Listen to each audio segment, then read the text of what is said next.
Chapter 83. Fighting at Xiaoting, the first ruler captures an enemy. Defending the three gorges, a student takes supreme command. In spring, the first month of the second year of Manifest Might, AD 221, the veteran warrior Huang Zhong was among the officers who followed the first ruler to war against Wu. When he heard his master talk of old and incapable leaders, he girded on his sword, and with a few faithful followers made his way to the camps at Yiling. He was welcomed by Hu Ban, the commander in charge of the siege there. "For what reason do you come, O veteran general?" asked he. "I have followed the emperor ever since he left Changsha, and I have done diligent service. I am now over 70, but my appetite is still good for 10 pounds of meat, and I can still stretch the strongest bow, and I can still ride 500 miles without fatigue. I am not weak or worn out, but our master has been talking of old and useless leaders, and I am come to take part in the fight with Wu. If I slay one of their leaders, he will see I may be old, but not worn out." Just about that time the leading division of the Wu army drew near the camp. Huang Zhong hastily rose, went out of the tent, and mounted to go into the battle. "Aged general, be careful," said the generals. But Huang Zhong paid no attention and set off at full speed. However, Hu Ban and Feng Shi rode out to help him. As soon as he saw the array of the enemy, he pulled up and challenged Commander Pan Zhang of the vanguard. Pan Zhang sent out one of his generals, Shiji, to take the challenge. Shiji despised his seed antagonist and rode lightly forth with his spear set. But in the third bout, Huang Zhong cut him down. This angered Pan Zhang, who flourished the green dragon saber, the great sword of the old warrior Guan Yu, which had passed into his possession, and took up the battle. These two fought several bouts, and neither was victor, for Huang Zhong was brimful of energy. His antagonist, seeing that he could not overcome the old man, galloped off. Huang Zhong pursued and smote his army, and scored a full victory. On his way back, Huang Zhong fell in with the two youthful generals, Guanxing and Zhang Bao. "We come by the sacred command to aid you if necessary. And now that you have scored so complete a victory, we pray you return to the main camp," said they. But the veteran would not. Next day Pan Zhang came to challenge again, and Huang Zhong at once accepted. Nor would he allow Guanxing and Zhang Bao to come with him, or accept assistance from any other. He led out 5,000 troops. Before many bouts had been exchanged, Pan Zhang made a feint and got away. Huang Zhong pursued, shouting to him not to flee. "Flee not, for now will I avenge the death of Guan Yu," cried he. Huang Zhong pursued some 10 miles, but presently he fell into an ambush and found himself attacked from all sides. Zhou Tai on the left, Han Dang on the right, Ling Tong from behind, and the erstwhile flying Pan Zhang turned to attack the front, so that he was surrounded and hemmed in. Huang Zhong forced his way to retreat. But suddenly a great storm came on, the wind blowing violently, and as Huang Zhong was passing some hills, an enemy cohort led by Ma Zhong came down the slopes, and one of the arrows wounded the veteran in the armpit. He nearly fell from his horse with the shock. The soldiers of Wu, seeing Huang Zhong wounded, came on all together. But soon the two youthful generals, Guanxing and Zhang Bao, drove them off and scattered them. Thus they rescued Huang Zhong. He was taken back to the main camp. But he was old, and his blood was thin, and the wound gaped wide, so that he was near to die. The first ruler came to visit him and patted his back and said, "It is my fault, O veteran general, that you have been hurt in the battle." "I am a soldier," said the old man. "I am glad that I could serve your majesty. But now, I am 75, and I have lived long enough. Be careful of your own safety for the good of the state." These were his last words. He became unconscious and died that night. A poem was written of him. First among veterans stands Huang Zhong, who won great merit in the conquest of Shu. Old, he still donned his coat of mail, and laid his hand to the curving bow. His valor was the talk of all the north, fear of his might maintained the west. Tardy he bowed his snow-white head to death, fighting to the end, in very truth a hero. Huang Zhong passed away, and the first ruler looked on, very sad. He made Huang Zhong a grave in Chengdu and ordered an honorable burial there. "My brave general is gone," sighed he, "and the third of my 5 tiger generals, and I have been unable to avenge their death. It is very grievous." So the emperor led the imperial guards to Xiaoting, where he summoned a great assembly. He divided his forces into 8 parts, ready for an attack by land and water. The Marines were placed under Sun Quan, and he himself led the land forces. It was then, the 2nd month of the 2nd year of Manifest Might era, AD 221. When Han Dang and Zhou Tai heard that the army of Shu was approaching, they marched toward it. When near, the 2 armies were arrayed. The 2 leaders of Wu rode out and saw the first ruler riding out under the great standard with his staff about him. A silken umbrella splashed with gold was over his head.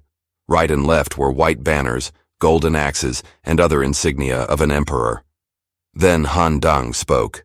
"Your Majesty is now the ruler of Shu. Why do you risk your life in the battlefield? It would be most regrettable if any untoward event happened." The first ruler pointed the finger of scorn at the speaker and said, "You rats of Wu bereft me of my brother, and I have sworn that you shall not live with me under the same sky." "Who dares plunge in among the enemy?" asked Han Dang, turning to those in his train. Marching General Xiaoxun set his spear and rode to the front, and so did Zhang Bao with a roar gallop out to meet him. But this thunderous voice affrighted Xiaoxun, and he sought to flee. Then Zhou Tai's brother Zhou Ping, seeing that his colleague was panic-stricken, flourished his sword and rode out too. At once Guanxing dashed to the front. Zhang Bao roared again, and thrusting at Xiaoxun and unhorsing him. This disconcerted Zhou Ping and enfeebled his defense, so that Guanxing speedily slew him with a slash. Then the 2 youths rode furiously at Han Dang and Zhou Tai. They sought refuge in their battle array. "The Tiger Fathers have not begotten curs of sons," said the first ruler with a sigh of satisfaction. Then he waved his whip as a signal to fall on, and the Wu army suffered a great defeat. The Shu force of the 8 divisions was irresistible as a river in flood, and the slaughter was immense. Gan Ning was in his ship ill, but he roused himself when he heard the armies of Shu had come, and mounted to go into the battle. Soon he met a cohort of the Hmong soldiers. These warriors wore their hair loose and went barefoot. Their weapons were bows and crossbows and long spears and swords and axes, and they had shields to ward off blows. They were led by their own king Xiaoting. His face was spotted with red, as if splashed with blood, and his eyes were green and big. He rushed among Gan Ning's troops wielding a spiked iron mace with bone pendants, and he had 2 bows slung at his belt. He was terrible to look upon. Gan Ning recognized that he had no chance of victory against such a man, and did not engage Xiaoting, but turned his steed to flee. But as Gan Ning fled, Xiaoting shot an arrow that pierced Gan Ning's skull. Wounded as he was, Gan Ning rode on to Fuchiku, but there he dismounted and sat under a big tree where he died. On the tree were many hundreds of crows, and they gathered round the corpse as if to protect it. The Prince of Wu was sore grieved at the news of Gan Ning's death, and had the remains buried honorably. Moreover, he raised a temple in Fuchiku to Gan Ning's memory. Gan Ning was first of warriors in Wu. With silken sails he stemmed the great river's tide. Right loyally he served his prince, and true, he made 2 ill friends put their hate aside. Light horse led he by night a camp to raid, and first he warmed his soldiers with generous wine. In his resting place the holy crows welcome guests, and fragrant incense smolders at his shrine. This victory gave the first ruler possession of Xiaoting. But at the muster after the battle, Guanxing did not appear. Search parties were sent to find him, and they went far and wide, beating the country around. However, the dashing young soldier was only following in his father's foe. When Guanxing had got in among the army of Wu, he had caught sight of Pan Zhang, his especial enemy, and galloped in pursuit. In terror, Pan Zhang took to the hills and disappeared in one of the valleys. In seeking him, Guanxing lost his way and went to and fro till it grew dark without finding a way out. It was clear moonlight. Near midnight he came to a farm where he dismounted and knocked at the door. A venerable old man appeared and asked who he was. "I am a leader of the army, and I have lost my way. I beg a meal, for I am starving," said Guanxing.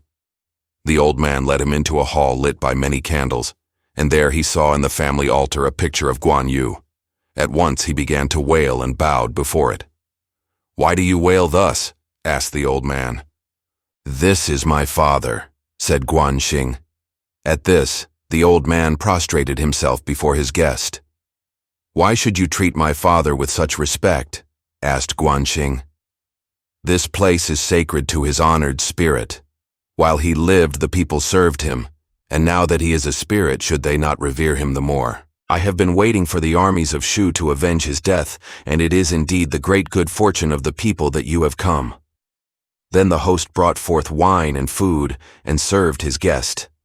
Moreover, he unsaddled and fed his horse. In the third watch, a knocking came at the door, and when the old man opened it, the visitor was no other than Pan Zhang, the general of Wu. He also asked shelter. As Pan Zhang came in, Guanxing recognized him and drew his sword, crying, "Stay, you ruffian, do not flee." Pan Zhang turned to flee. But before he could turn, Guanxing raised his sword. It fell, and Pan Zhang lay dead. Taking the heart blood of his dead enemy, Guanxing poured it in libation before the picture of his father. After that, he took possession of his father's green dragon saber, curved as the young moon. Having hacked off the head of his fallen enemy, he fastened it to his bridle. Then he took leave of his aged host, saddled his enemy's horse, and rode away toward his own camp. The old man dragged the corpse of the dead commander outside and burned it. Guanxing had not gone very far when he heard the neighing of horses and soon met a troop led by Ma Zhong, one of Pan Zhang's generals, who was looking for his chief.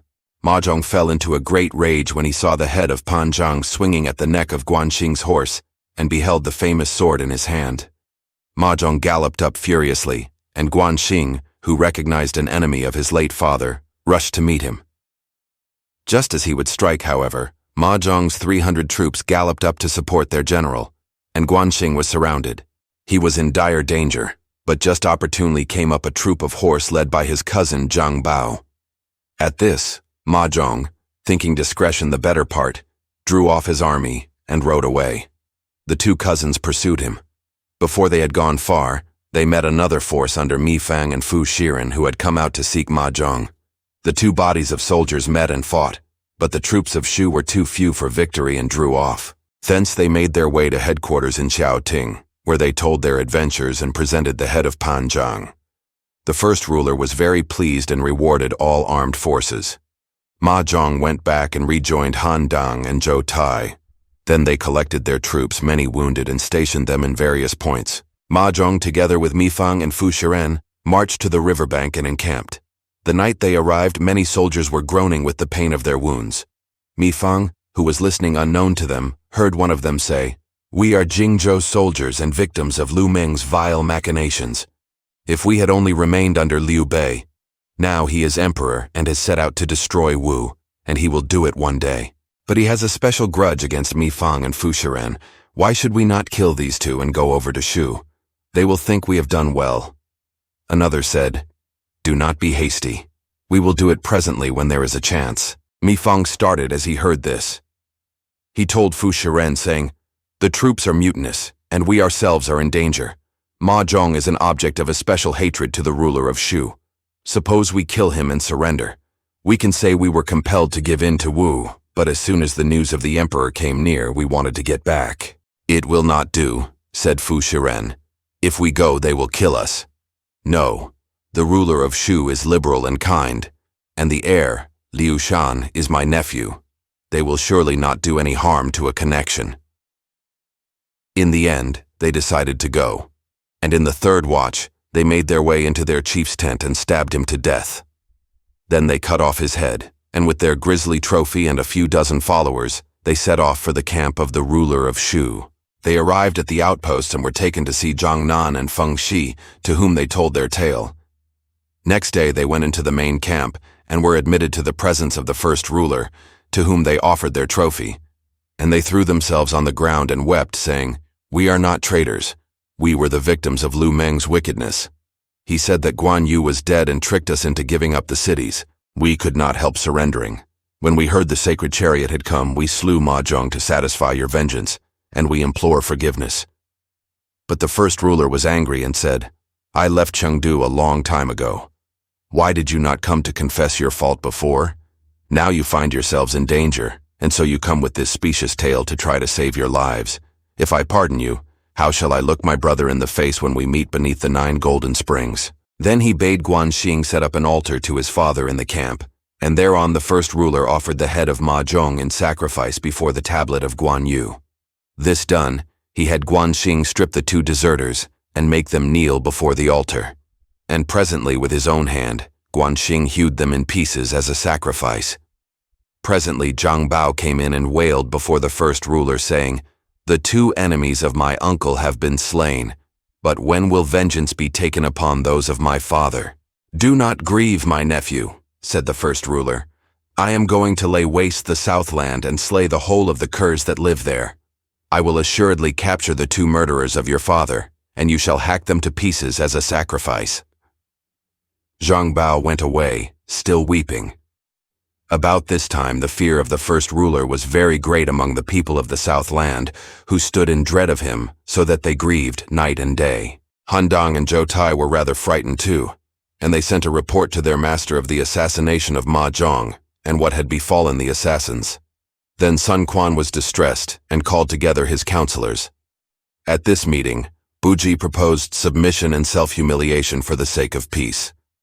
Said he, "There were 5 persons, Lu Meng, Pan Zhang, Ma Zhong, Mi Fang, and Fu Shiren, whom Liu Bei had a grudge against, and they are all dead. Now the objects of his hate are the murderers of Zhang Fei, Fan Jiang, and Zhang Da. Why not send back Zhang Fei's head and these 2 assassins and give up Jingzhou and restore Lady Sun and ask for peace and alliance against Wei? This will make the army of Shu retire, and we shall have peace." This proposal seemed good, so the head of Zhang Fei was enclosed in a sandalwood box. Fan Jiang and Zhang Da were bound and put in a cage cart. All these were sent with letters by the hand of Cheng Bing to the camp at Xiaoting. The first ruler was about to march farther east when they told him that a messenger had come from the Southland and what he had brought. The ruler struck his forehead with both hands, saying, "This is the direct gift of heaven through my youngest brother's spirit." He bade Zhang Bao prepare an altar whereon to sacrifice the heads of his father's assassins. When he opened the box and saw the fresh features of Zhang Fei, he broke into wailing for the dead. Then the son hewed Fan Jiang and Zhang Da in pieces and offered them upon the altar. But this sacrifice did not appease the first ruler's anger, and he still desired to destroy Wu. Whereupon Ma Liang remonstrated, "Your enemies are now all dead. You are avenged. Wu has sent a high officer with large concessions and awaits your reply." But the first ruler angrily replied, "The one I would grind to pieces is Sun Quan. To act as he proposes and enter into alliance would be treachery to my 2 brothers and a breach of our oath. Now I will exterminate Wu, and Wei shall follow." He wished also to put the messenger to death to annihilate all emotions with Wu, but relented when his officers insistently interceded. Poor Cheng Bing ran off terrified, glad to escape with life. He went back and told the Prince of Wu how implacable his enemy seemed. Said he, "The ruler of Shu, not listening to words of peace, was determined to level Wu before attacking Wei. Those under him protested in vain. What is to be done?" Sun Quan was frightened and bewildered. Seeing this, Kanzi stepped forward and said, "Since there is a sky-supporting pillar, why not use it?" "Whom do you refer to?" asked Sun Quan. "You once had perfect confidence in Zhou Yu, and he was followed by Lu Su, equally able. Lu Meng succeeded, and you pinned your faith upon him. Though now Lu Meng is dead, yet there is Lu Xun, and he is quite near, in Jingzhou. He is well known to be a scholar, but really he is a bold and capable man, no whit inferior to Zhou Yu in my opinion. The plan that broke Guan Yu was his. If anyone can destroy Shu, it is he. If he fails, then I will stand the same punishment as may be his." "If you had not spoken thus, my whole scheme might have gone amiss," said Sun Quan. "Lu Xun is a student," said Zhang Zhao. "He is no match for Liu Bei. You may not use him." Gu Yong also said, "Lu Xun is too young and too inexperienced. I fear he will not be obeyed, and that will be mischievous." Bujie added, "Lu Xun is well enough to control a region, but he is not fit for a big matter." Kanze got desperate, shouting, "It is the only hope. I will guarantee him with the lives of all my house." "I know he is able," said Sun Quan, "and I have now made up my mind he is the man. Gentlemen, that is enough." Lu Xun was called home. Lu Xun was originally named Lu Yi. He was a native of Wujun in Wu, grandson of Lu Jun, who was commander of the city gates of the Han, and son of Liu Yu, commander of Zhuge Liang. He was 8 spans in height, with a beautiful face, like the finest jade. When Lu Xun arrived at court and made his bow, Sun Quan said to him, "I wish to send you in supreme command of all the forces against Shu. Sir, you have numerous old and tried officers under your command. I am very young and not at all clever," replied Lu Xun. "Kanzi goes bail for you and pledges his whole house. Moreover, I know your abilities. You must be commander-in-chief and may not refuse the appointment. But what will happen if the officers do not support me?"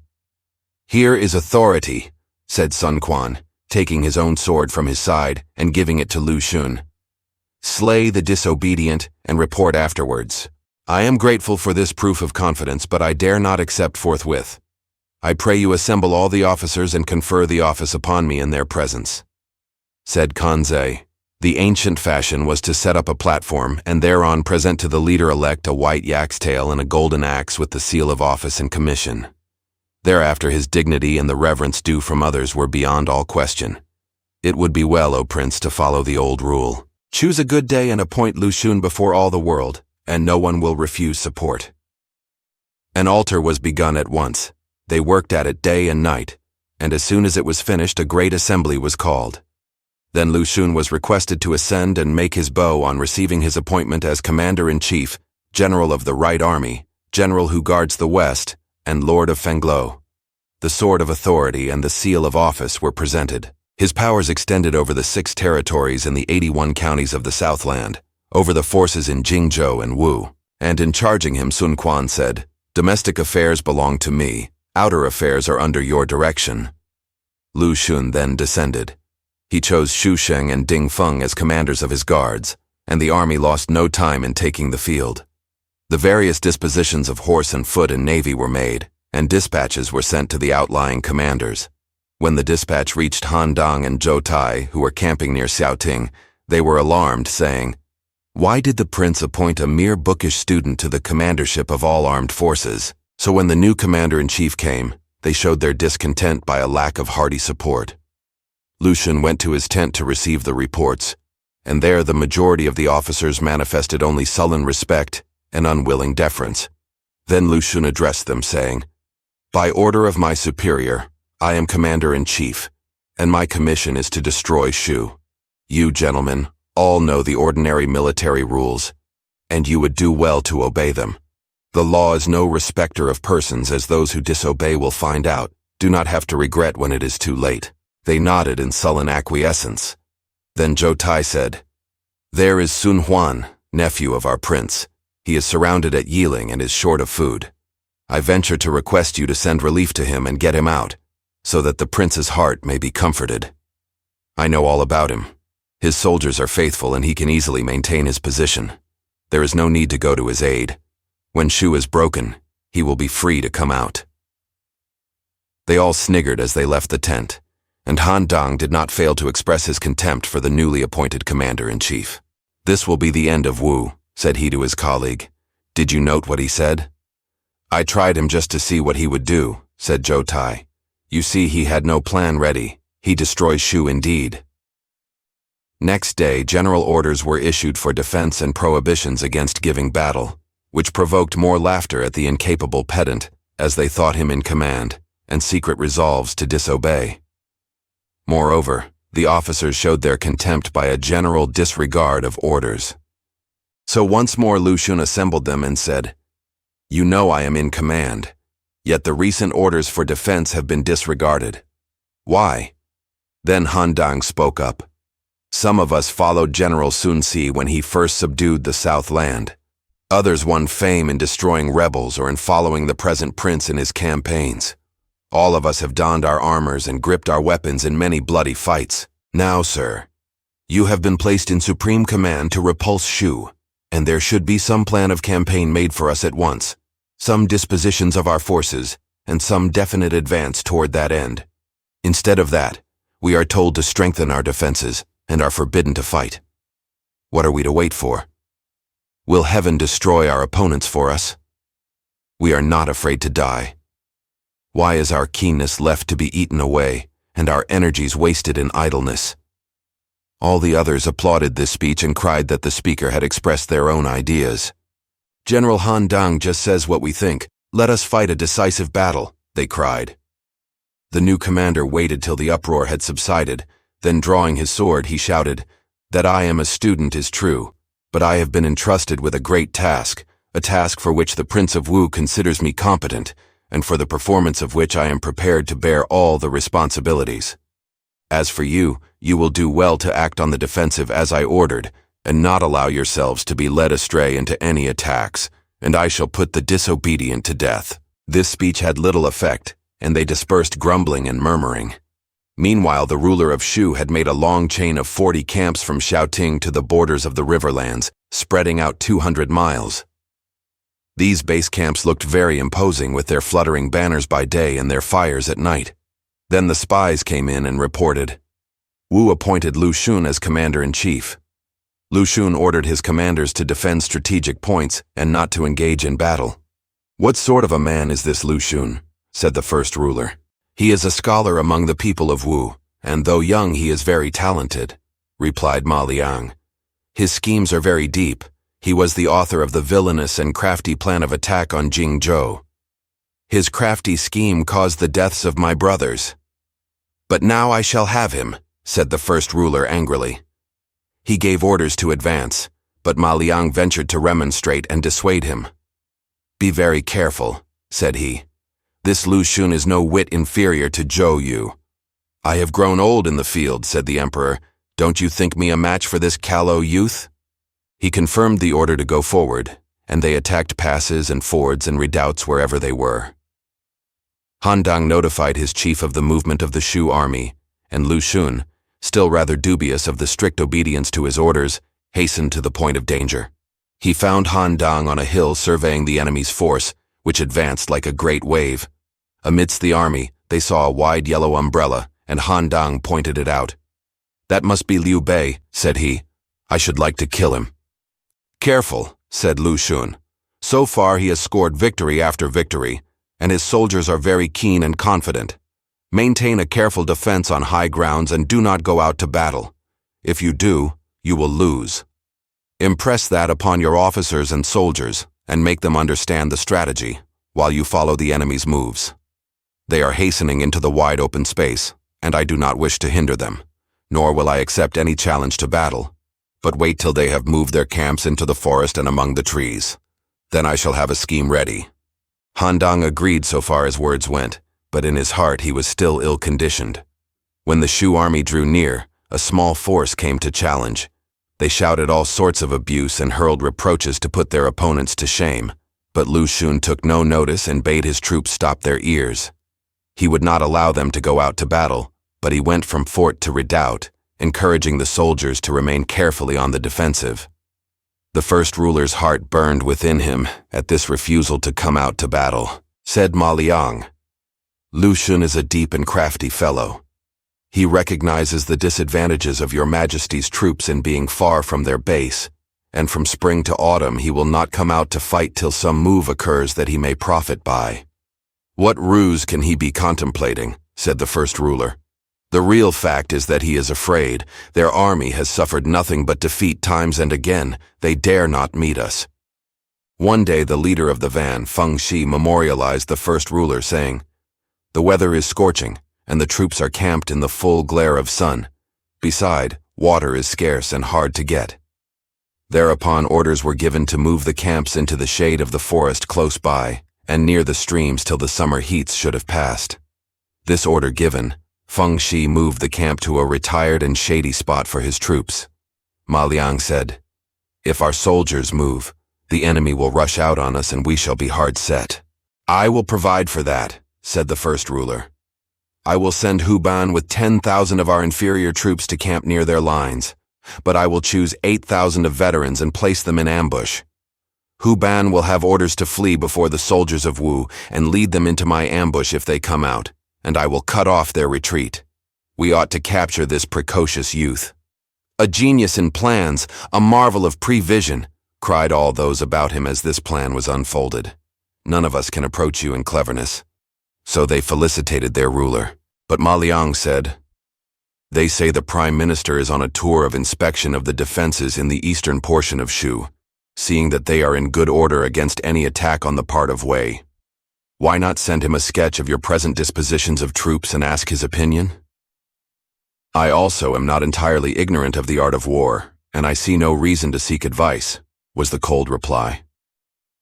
"There is an old saying about hearing both sides," said Ma Liang.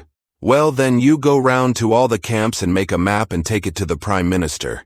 If he finds any fault, you may come and tell me." So Ma Liang went, while the first ruler busied himself with getting his army into shelter from the fierce heat of summer. His move was no secret, and the scouts soon told Han Dang and Zhou Tai, who rejoiced at the news and soon went to tell Lu Xun. All the enemy's 40 camps had been moved into the shade. "Now, sir, you can attack," said they. Whether Lu Xun acted upon the suggestion of his subordinates will be seen in the next chapter.